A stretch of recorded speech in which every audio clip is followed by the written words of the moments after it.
Coucou les co-créateurs, bonjour à tous, les co-créatrices, les interpotes et tous les autres.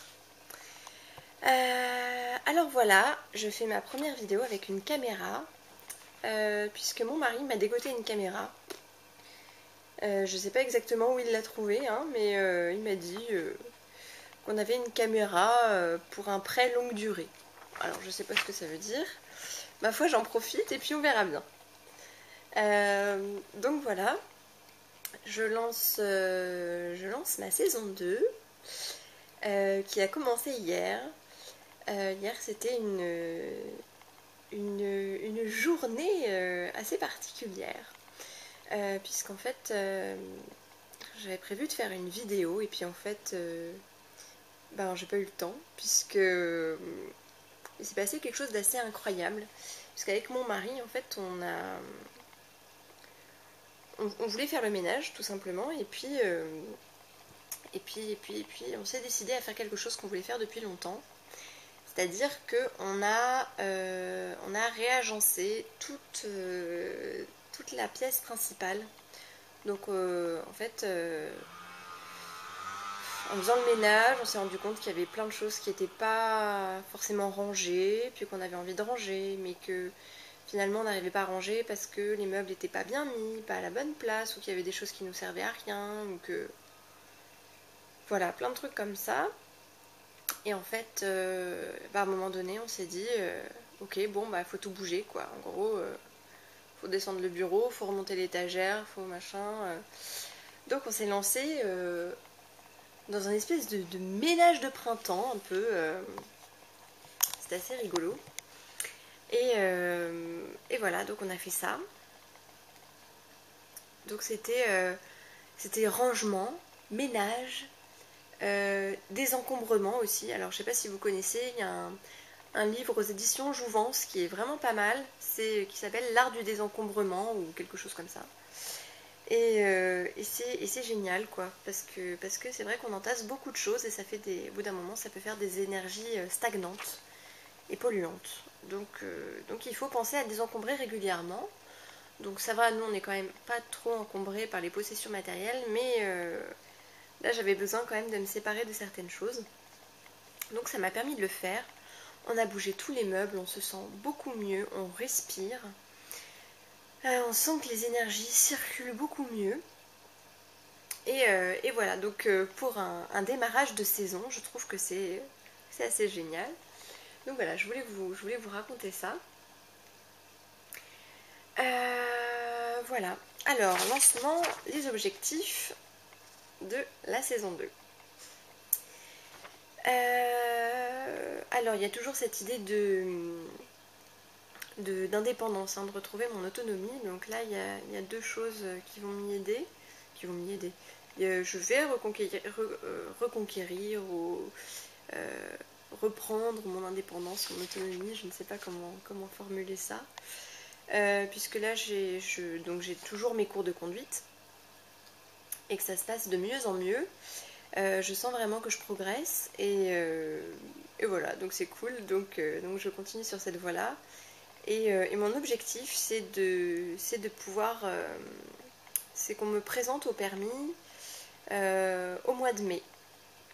Voilà, c'est mon objectif.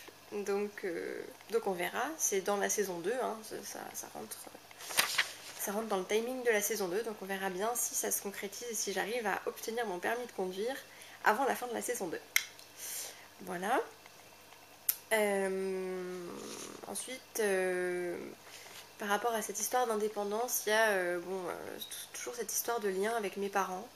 Et là, il y a un gros événement en fait qui va me permettre de couper le cordon une bonne fois pour toutes.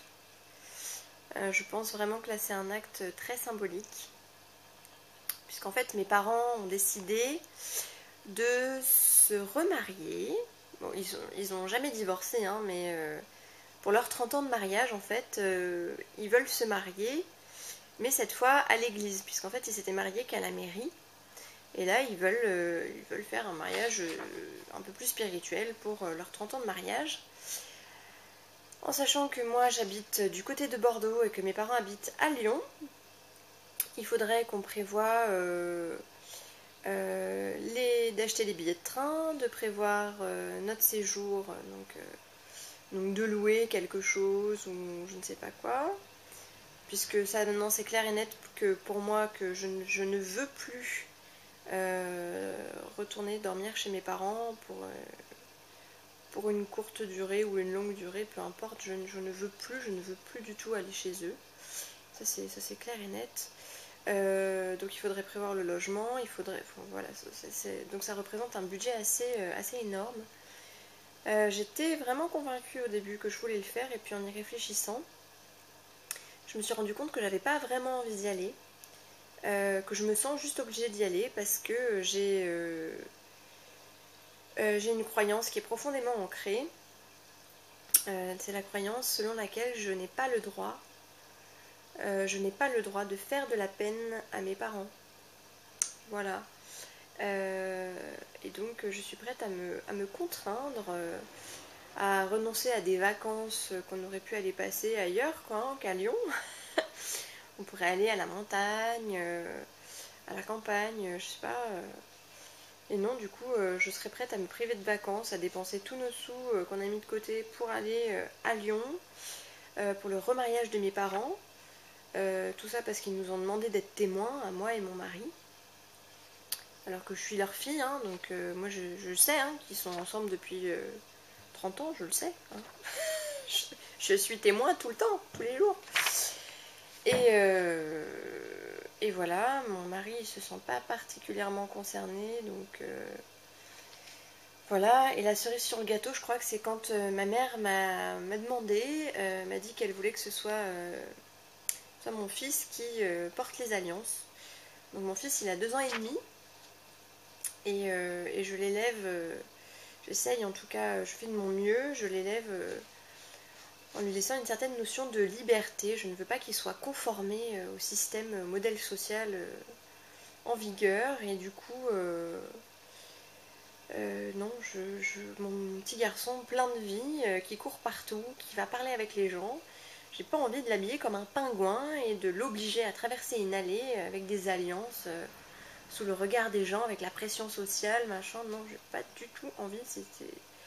Ça me paraît complètement surréaliste. Ça correspond pas du tout à mon mode de vie et à ma vision des choses, quoi. Voilà, donc je refuse de me conformer à ça, je refuse de conformer mon fils, je refuse de conformer mon mari, je veux pas leur imposer ça. Donc, malgré le fait qu'on avait accepté d'aller à ce mariage, j'ai pris la décision d'appeler ma mère, donc je ne l'ai pas encore fait, puisque là elle travaille, on n'a pas pu se parler au téléphone ce week-end, et donc j'attends normalement jeudi, elle travaille pas, donc jeudi je pourrais l'appeler pour bien prendre le temps de lui parler. Donc voilà, je vais lui annoncer qu'on n'ira pas à ce mariage, malgré tout ce qu'elle avait pu prévoir, malgré ce que pourront dire mon père, mon frère, ma soeur, tout le reste de la famille, tous les amis de la famille. Voilà, tout ça en fait ça n'a plus aucun impact sur moi, étant donné que ici même on est en train de construire notre propre famille, notre famille du cœur, avec des gens qui nous comprennent, qui ne sont pas dans le jugement, et voilà, donc on n'a plus besoin d'être attaché à ce passé-là, à ces personnes-là. Et j'ai plus à me sentir mal à l'aise ou victime de leur jugement, ou obligée de faire des choses par rapport à eux, par rapport à ce qu'ils pensent. Voilà, c'est un gros morceau que je vous livre. donc voilà, il y a ça qui est en train de se faire, je vous tiendrai au courant.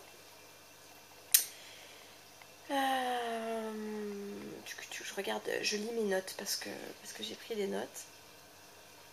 Voilà, donc je vais lancer cette idée de goûter, là, les goûters sains, les goûters naturels à la brasserie où travaille mon mari.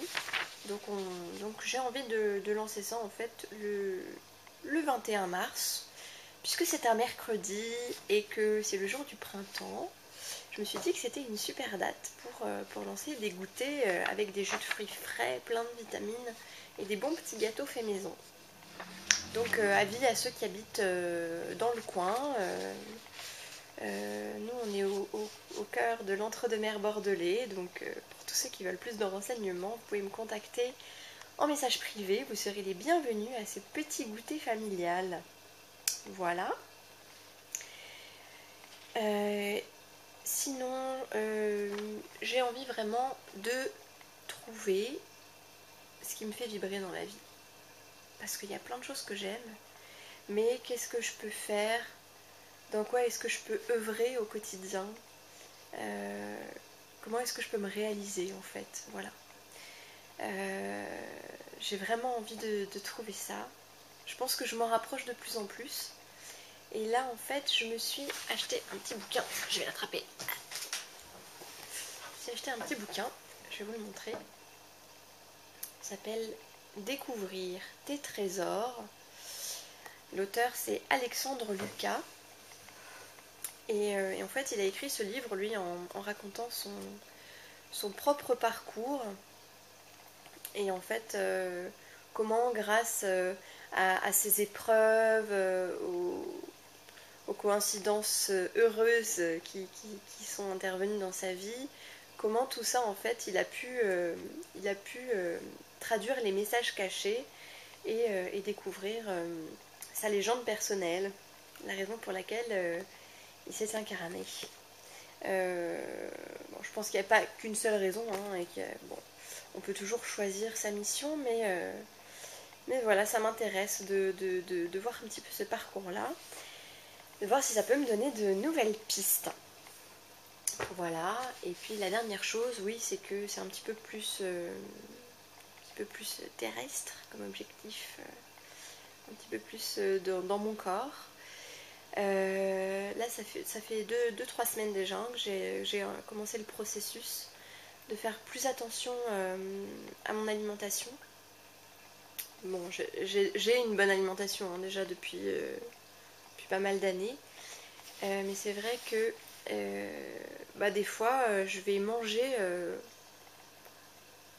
juste par habitude quoi, enfin je sais pas comment dire ça, juste pour manger quoi, sans vraiment faire attention, est-ce que j'en ai vraiment besoin, est-ce que c'est vraiment ça que j'ai envie de manger, est-ce que ça va me faire du bien, voilà tout ça. Donc j'ai commencé déjà à mettre une intention. Et maintenant quand c'est le moment de manger ou quand je sens que j'ai faim ou quoi, déjà je fais attention à bien être hydratée. Parce que des fois on peut avoir un petit creux alors qu'en fait on a juste besoin de boire, on a juste besoin de s'hydrater. Et puis avant de manger quelque chose, vraiment j'interroge mon corps et je me demande si c'est vraiment ce dont j'ai besoin là maintenant. Est-ce que j'ai besoin de manger et est-ce que j'ai besoin de manger ça? Est-ce qu'après l'avoir mangé, je me sentirai bien? Et ça me fait beaucoup de bien, je dois dire. C'est très agréable et du coup j'ai vraiment envie de continuer comme ça. Et puis j'ai envie de faire plus attention aussi à mon sommeil parce que c'est vrai que j'ai pris la mauvaise habitude de me coucher tard. Et puis je vois défiler les heures et je me dis bon c'est pas si tard que ça, j'ai encore le temps de regarder ça ou de faire ça ou... Et puis finalement au bout d'un moment je regarde l'heure, je me dis minuit, ah et voilà, et c'est trop tard et je me couche tard et le lendemain je suis fatiguée et voilà, et puis j'ai pas envie de malmener mon corps et puis ben, le truc c'est que quand je suis fatiguée, ben, j'ai tendance à m'agacer, à me mettre en colère plus facilement. Et puis c'est pas cool pour moi, c'est pas cool pour mon fils, c'est pas cool pour mon mari. Donc pour établir un peu plus d'harmonie, je vais faire attention à mon sommeil, je vais prendre un peu plus soin de moi. Voilà les objectifs pour cette nouvelle saison. Et voilà, j'ai tout dit. Donc je vous fais des gros bisous. Et puis oui, je voulais dire quand même que je suis très contente de voir tous les nouveaux venus sur le défi. Je pense notamment à Suzy, que je trouve très lumineuse et très charmante. Suzy, si tu m'entends, c'est un vrai régal de regarder tes vidéos. Il y a aussi Pauline, que j'aime beaucoup dans les nouveaux vidéoblogs. Je sais plus, il y en a plein d'autres. J'ai oublié les prénoms parce que je vous connais pas encore tous très bien vu que je m'étais un peu absentée. Mais j'ai hâte de vous connaître un petit peu plus. Et puis tous les autres, ben, je vous embrasse. Sylvain, merci, encore merci. Anne-Sophie, ben, bravo, je t'encourage, continue, continue, continue, c'est génial. Et puis tous les autres, quoi, je vous aime. Christian qui doit être arrivé au Canada, certainement, dont on va avoir de ses nouvelles prochainement, je pense. Et puis voilà, et puis tous les autres que je ne cite pas, je vous aime tous, voilà. Et puis je suis très contente d'entamer ma deuxième saison avec vous. Et voilà, je vous fais des gros bisous. Salut.